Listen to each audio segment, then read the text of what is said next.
You know, we have people that want to volunteer. We got to make sure that they're proper, make sure they're equipped, make sure, you know, we just can't put somebody out there because I got a good bloodhound and they're climbing up in the woods and they get hurt. You know, we got to put people that are trained for this and trained for this terrain. We don't want to make another tragedy out of something, so we have to make sure the right people come to assist us. Now, we'll take all the help we can get, we just got to be the right help. Speaking of help, can you talk about the reward essentially quadrupling since this began? You know, we have Crime Stoppers in Laurel County that has donated quite a bit of funding for this, and we've had a lot of private donors. I think in maybe this community and surrounding communities that have donated money. Some want to stay anonymous, and that's their right. But we thank them because, you know, somebody might have a tip they just don't want to tell us, and maybe, you know, $25,000 will help them with that tip. And you know, if that tip is great, you know, Crime Stoppers will help them. And we've also had other Crime Stoppers like Bluegrass Crime Stoppers that has helped us spread the word. You know, because he might not be in our community. He might have got out of here. And you never know, somebody might see him somewhere in another town, and that's why we're investigating those other tips at other locations. Have you guys gotten any credible tips that have assisted with either the search or investigation? We have got a lot of tips that are still under investigation that we are looking into, and this stuff comes in fast. I mean, it's moving fast, and we have, you know, the ATF and the Secret Service, and not the Secret Service, but U.S. Marshals and ATF. You know, they're using their computer software stuff and trying to figure out technology, where information is and stuff like that. So information is going so broad, so fast, and just collecting it all together to help in this investigation. Where that leads to, you know, say he has got out of the woods, you know, like everybody wanted to know yesterday, has he got in a car and drove off? You know, we want to find out if he made contact with somebody. And at this time, none of those have led anywhere. In a previous presser, you had mentioned that you can't rule out if he has another weapon. Have you been able to figure out what, if any, weapons are registered in his name that he might have with him? At this time, I do not know that if he has another weapon. You know, the ATF has ran him to see if he how many weapons he has purchased or has in his name, and we don't know. You know, he could have borrowed a weapon or found a weapon. You know, we don't know that. Right now, we know he committed a harsh, cruel act of violence, and we got to consider him armed and dangerous until we locate him. Do you know, did he, at the time, between the time he sent the text and he actually went out, do you know what that timeline was? Did he have was this planned ahead, or was it just right off the cuff? I will refer to the sheriff on that part. You repeat that, sir? I was just wondering, how much time between the time he sent the text and actually went out and did it? Was there any pre-planning, or was it the time he sent the text and the time when he went out? We have that down to the minute, but I'd really rather not discuss that at this time just because of the continuing investigation. Is there any indication he took provisions with him or planned for a longer stay in the woods that you've been able to find so far? We have received information that we have checked on. We really can't confirm that at this time. You know, there's several pieces that Want me to start this over? That we have investigated, and we've recovered a lot of things, a lot of different things that's pertinent in the investigation that I can't reveal to you. That's about all I can tell you right now at this point. Do you think search should continue to cancel as the manhunt continues? I'm sorry?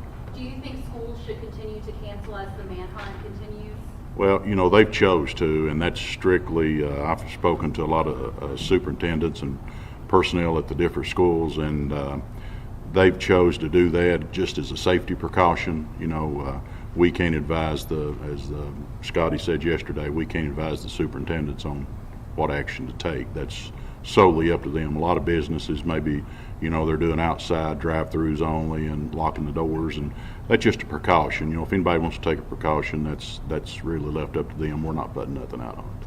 Have the searchers come across anything, human activity, footprints, campfire, anything like that at all?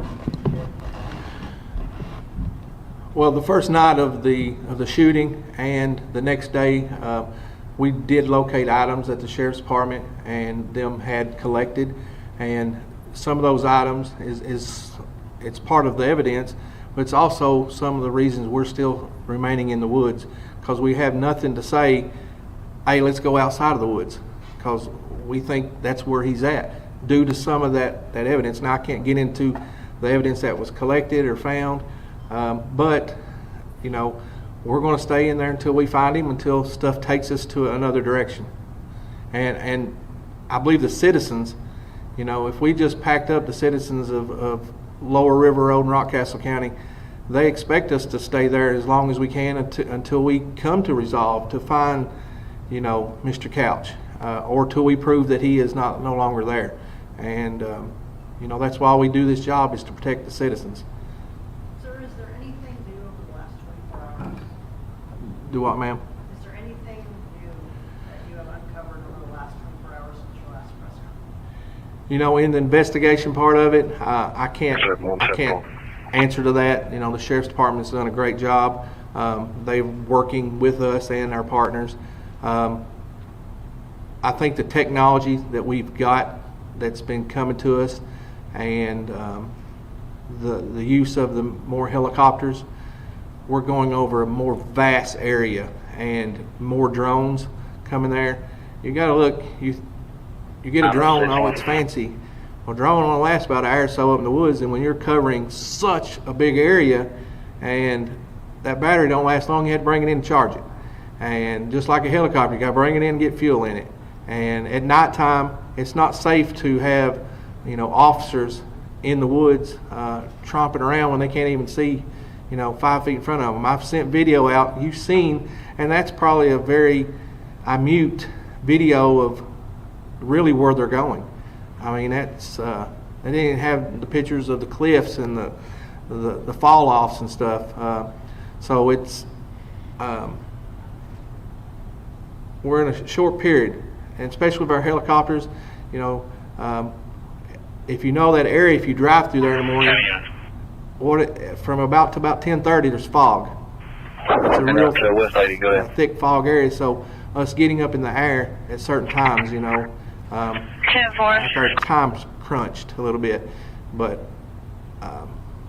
we're going to take all the help we can get. We're going to continue to try to locate Mr. Couch until something tells us we need to go a different direction. And I want to continue to thank you all. Y'all have asked great questions, and some of them, you know, we can't answer because it's part of the investigation, but some of them we can. And we want you to relay this stuff to the communities, and if I can answer anything else, I will. If not, we'll conclude this interview. Do you have any estimation of how much ground you all have covered? You say it's this huge area. Do you know how much you've, I don't want to say cleared, but how much?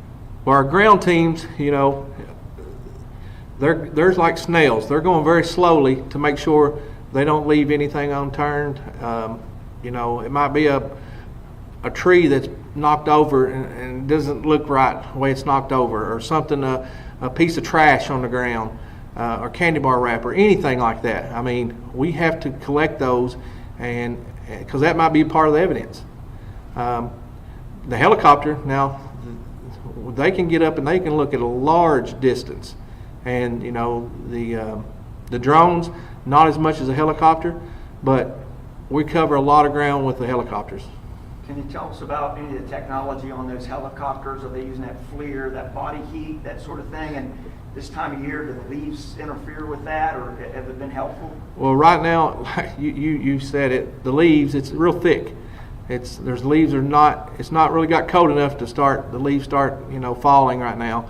So it's very green. It's like a jungle, like I said, it's pretty thick out there. So they do have some hard times looking down, but we've got several, we have spotters up there that are constantly looking. Now they'll see every animal in the world, you know, running around. We're just waiting to see somebody else that don't look like an animal running around. And the FLIR system helps. I mean, it helps with the body heat at nighttime. So, and that's another thing. A lot of people say, hey, you ain't got boots on the ground, or our boots are on the ground. Our troopers, trust me, our deputies, trust me, they're in the woods. They're wore out. You ought to see them when they come in, they're wringing wet.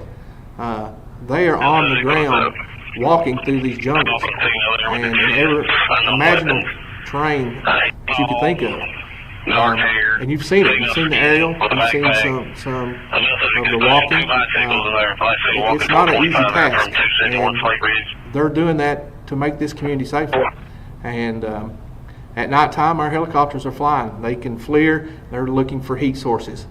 So if we see a heat source and that heat source moving slowly, or if it's moving really, really fast, it's probably a deer or something like that. But if it's moving slowly, they're going to try their best to now start tracking that heat source and getting troopers and deputies to that area where they find that heat source. How long do you plan on expending this much resources on this search? I mean, at some point, I'm sure it gets to be unsustainable. Well, we'll keep going until we're told otherwise, or until we can find Mr. Couch, or until something leads us in another direction. I want to thank you all, and we will come back tomorrow at 3. Hopefully there'll be some more new leads. Hopefully we'll have Mr. Couch detained. And thank you once again. And please share this information, get it out there, and maybe we can bring some rest and calm to Laurel County and Rockcastle County soon. Thank you.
Unit comes in a Hillcrest Nursing Home, Mad Labs.